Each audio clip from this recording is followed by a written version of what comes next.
हम सब अपने अंदर ना एक लड़ाई लड़ते हैं, अपनी ही इच्छाओं के खिलाफ। ये एक ऐसा युद्ध है जो कहीं बाहर नहीं बल्कि हमारे अपने मन के अंदर ही होता है। तो आज हम इसी अंदरूनी संघर्ष के मनोविज्ञान और इसके पीछे के गहरे अध्यात्म को समझने की कोशिश करेंगे। चलिए एक सवाल से शुरू करते हैं। जरा सोचिए, क्या हो अगर अपनी इच्छाओं को दबाना और उनमें पूरी तरह से डूब जाना, ये दोनों रास्ते असल में एक ही जाल के दो अलग-अलग सिरे हों? यही वो सवाल है जो आज के हमारे विश्लेषण की बुनियाद है। देखिए, इस पूरे मसले को समझने के लिए सबसे पहले तो इच्छा या चाहत के मूल कॉन्सेप्ट को समझना बहुत जरूरी है। ये कोई बाहरी चीज नहीं है, ये हमारे अंदर की ही एक बहुत ही नेचुरल और शक्तिशाली ऊर्जा है। और इसी को कहते हैं इच्छा शक्ति, यानी संकल्प और इच्छा की वो ताकत जो हमारे अंदर पहले से ही मौजूद है। आप कह सकते हैं कि ये हमारी आज़ाद चेतना और हमारी हर चाहत का इंजन है। तो असल में इच्छा शक्ति है क्या?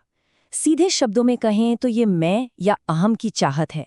जब हम कहते हैं मुझे ये चाहिए, तो असल में हम इसी शक्ति का इस्तेमाल कर रहे होते हैं। ये हमारी अपनी बहुत ही निजी इच्छाओं का सार है। संस्कृत का शब्द इच्छा बड़ा ही दिलचस्प है। जानते हैं, ये सिर्फ चाहने तक ही सीमित नहीं है। इसमें लालसा, अभिलाषा और किसी खास अनुभव के लिए जो तड़प होती है, वो सारी गहरी भावनाएं शामिल हैं। ये चाहत के पूरे स्पेक्ट्रम को अपने अंदर समेट लेता है। और एक बात गांठ बांधने वाली है, इच्छा अपने आप में बुरी नहीं है। सच तो ये है कि इसके बिना कोई काम हो ही नहीं सकता। यहाँ तक कि जीने की जो इच्छा है ना, जिसे जिजीविषा कहते हैं, वो भी इसी शक्ति का एक रूप है। तो इच्छा एक आशीर्वाद है, ये जीवन का ईंधन है। तो फिर प्रॉब्लम कहाँ से शुरू होती है? समस्या तब शुरू होती है जब अहंकार इस जरूरी ऊर्जा को अपने दो जालों में फंसा लेता है। चलिए देखते हैं कि ये होता कैसे है। अहंकार हमारी इच्छा शक्ति को तोड़ने के लिए दो मुख्य हथियार इस्तेमाल करता है। पहला है दमन, मतलब अपनी इच्छाओं को जबरदस्ती कुचलने की कोशिश करना। और दूसरा है भोग, यानी उस अनुभव को जरूरत से ज्यादा खींचना, उसमें डूबते चले जाना। दमन करने से इच्छा और भी ज्यादा बिगड़कर लौटती है, एक स्प्रिंग की तरह, जबकि भोग उस इच्छा की ऊर्जा को ही खत्म कर देता है और पीछे सिर्फ पछतावा और खालीपन छोड़ जाता है। और यहाँ सबसे जरूरी बात यह है कि रास्ता कोई भी हो, चाहे इच्छा को दबाया जाए या उसमें पूरी तरह लिप्त हुआ जाए, नतीजा एक ही होता है। हमारी जो मूल इच्छा शक्ति है, उससे नुकसान पहुंचता है। दोनों ही रास्ते विनाश की ओर ले जाते हैं। ये दोनों जाल मिलकर ना एक पेंडुलम जैसा असर पैदा करते हैं, जो इंसान को एक छोर से दूसरे छोर तक लगातार झुलाता रहता है।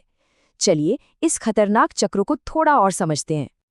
इससे मनोविज्ञान में ऑसिलेशन इफेक्ट या दोलन प्रभाव कहते हैं। ये कंट्रोल और भोग के बीच लगातार झूलते रहने की स्थिति है। ये पैटर्न अक्सर नशे की लत में या फिर बार बार टूटती डाइटिंग में देखा जाता है, जहां इंसान पहले तो खुद को बहुत कंट्रोल करता है और फिर अचानक पूरी तरह भोग में डूब जाता है, और ये चक्र चलता रहता है। और ये कोई छोटी मोटी दिमागी उलझन नहीं है। स्रोतों के अनुसार इच्छा शक्ति को इस तरह पहुंचने वाला नुकसान संपूर्ण मानव सभ्यता की केंद्रीय समस्याओं में से एक है। आप इसी बात से अंदाजा लगा सकते हैं कि ये संघर्ष कितना गहरा और कितना यूनिवर्सल है।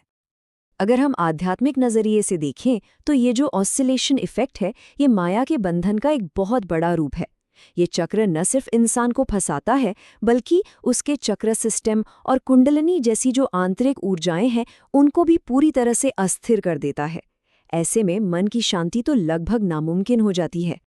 तो अगर दमन भी गलत है और भोग भी गलत है, तो फिर इस चक्र से बाहर निकलने का रास्ता क्या है? चलिए अब हम समस्या से समाधान की ओर बढ़ते हैं। तो सवाल यही उठता है कि अगर दोनों ही रास्ते गलत मंजिल पर ले जाते हैं, तो फिर सही रास्ता कौन सा है? इसका जवाब क्या है? इसका जवाब है मध्यम मार्ग। ये वो सेंटर पॉइंट है, वो संतुलन का बिंदु है, जहां ना तो इच्छा का दमन है और ना ही उसमें अंधाधुंध भोग। और ये कोई कमजोरी या समझौता नहीं है, बल्कि ये असली शक्ति का केंद्र है। अच्छा, इसे असल जिंदगी में कैसे अपनाएं? इसका एक बहुत ही प्रैक्टिकल तरीका है ईश्वर प्रणिधान, यानी सब कुछ परमात्मा को समर्पित कर देना। मान लीजिए पिज्जा खाने की बहुत तेज इच्छा हो रही है, तो उससे भागने या उस पर टूट पड़ने के बजाय उस इच्छा को एक पूजा बना दीजिए। कैसे? पहले किसी मंत्र से अपने मन को शांत और स्थिर करें। फिर उस अनुभव को अपने अहंकार से नहीं बल्कि परमात्मा से जोड़ें। जब ऐसा करेंगे तो आप पाएंगे कि केवल उतनी ही मात्रा में खाया जाएगा जितनी जरूरत है। इससे संतुष्टि भी मिलेगी और शक्ति का विनाश भी नहीं होगा।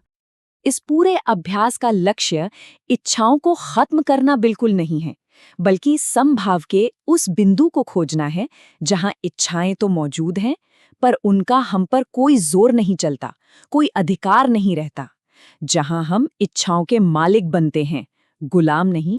और अंत में चलिए इस पूरे अभ्यास के असली उद्देश्य और इच्छा की वास्तविक प्रकृति को समझते हैं कि इसका अल्टीमेट गोल क्या है।